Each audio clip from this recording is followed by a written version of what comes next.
Apektado rin ng El Nino ang water sources sa probinsya.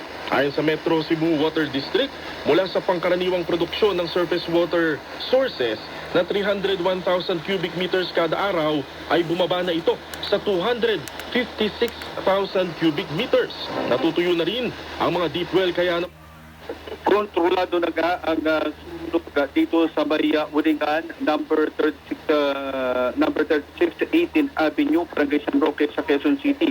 Ipinaas pa ito kanina sa ikalawang alarma, pero ganap na alas 6:37 ng umaga ay idineklara na ito na under control ng mga kagawad ng Quezon City. Provinces po by end of April yung apektado na ng El Nino na kung saan around 40 dito ay makakaranas ng drought and then yung iba po namang lugar ay makakaranas ng dry spell at dry condition. So sa ngayon kung susumahin po natin, mga around more than 40 provinces po ang apektado ng meteorological drought and dry pa ng pulisya ang mga naiwang fingerprints ng mga sospek at nakuhang CCTV footage sa mall upang matunton ang mga ito. Maagang sumiklab ang kaliwat kanang sunog sa Metro Manila ngayong araw. Pasado alas 5 pa lang ng umaga, tinupok ng apoy ang twin residences sa Admiral Barangay Talon 3. Lang, sina Adan at Eva, lahat ng nilikha ay nahulog sa kasalanan. Lahat tayong mga tao ay itinanganak ng makasalanan.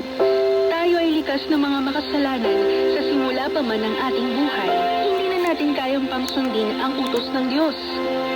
Kung hindi naman pala kayang sumunod ng tao ating teritoryong pangkaragatan. Dun sa maritime naman, napapaloob doon yung ating engagements na Navy to Navy. So we will be able to expect a lot of improvements in our activities between the Royal Australian Navy and the Philippine Navy. And to include the other maritime players of the Philippines. Si Philippine Navy spokesman Isang artist na umangat at pagtagumpayan ang mga pagsubok na kinahaharap nito. Gayon din ang pag-asa na isang araw na ang naturang awards niya ay magiging tulay sa Pilipinas at sa iba pang mga bansa na bumuo ng pagbabago sa pamamagitan ng kapangyarihan ng musika. Samantalang sa isang panayam din sa Billboard Women in Music Awards, tinawag ni Sarah ang kanyang ina na si Mami Divine Geronimo na kanyang hero. Magagawa po ng paraan ng ating gobyerno, magagawa po, ha? Dahil yung mga naibubulsa ninyo ng mga ilan na mga nakaimbudo sa ating gobyerno, eh, sa halip na ito ay ibulsa ninyo. Kung ito po, ha? At magiging yung mga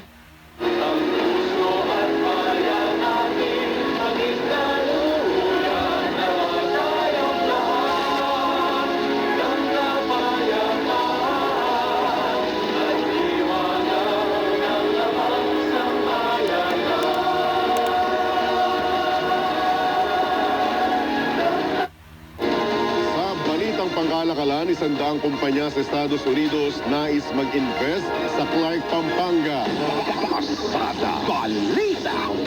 Balita sa ibayong dagat, pagkain na tulong ng UN sa Gaza, hinaharang ng Israeli Army.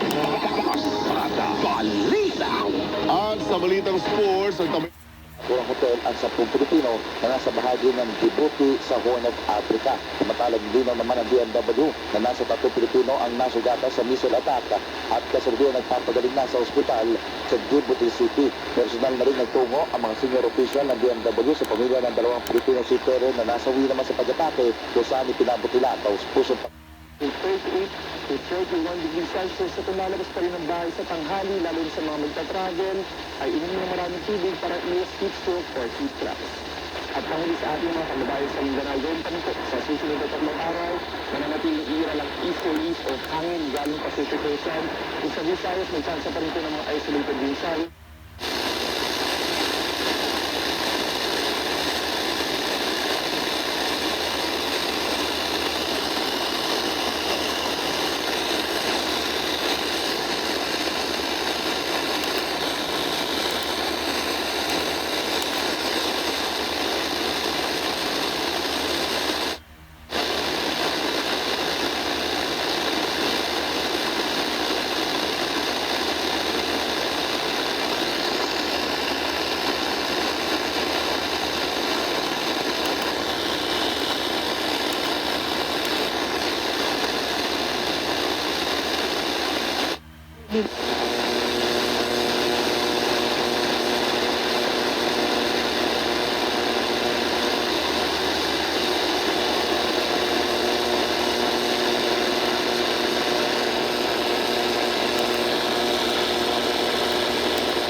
lamang po yan na kailangan convey dito sa ating armed forces of the Philippines.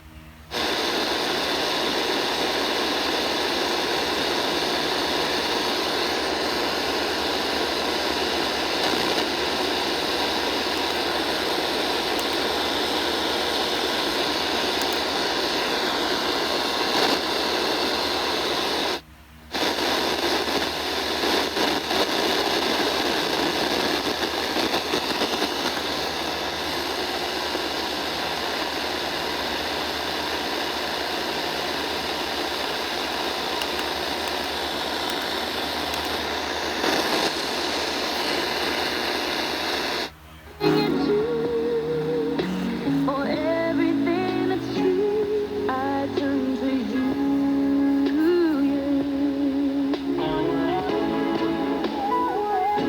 When I do the well, the wind, I just breathe. Radyo Pilipinas. News Nationwide. Nagpapagaling na si dating First Lady Imelda Marcos sa sakit na pneumonia. Inanunsyo ito ni Pangulong Ferdinand Marcos Jr. sa kanyang account sa social media site X. Ayon kay Pangulong Marcos, tumataba na o bumababa na ang lagnat ng dating First Lady. At Paglabag sa due process at equal protection clauses ng konstitusyon.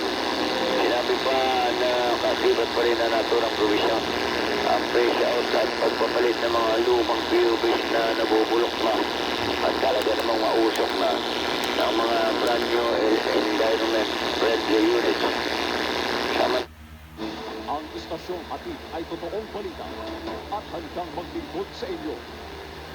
Ito ang Radyo La Verdad 1350. Totoong balita, tunay na kalingap para sa kapwa. Sanabi ang mga balitang humahataw sa pagsisimula ng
Katla itong approval ng NFA Council, walang bidding, magandang klase pa yung bigas, nirebat at ibinenta ng 25 pesos. Ayon doon sa pinaka-assistant administrator, Slimuel Pagayanon, pinamumuhunan ng 34 pesos ayon sa kanyang computation at binenta ng 25. So,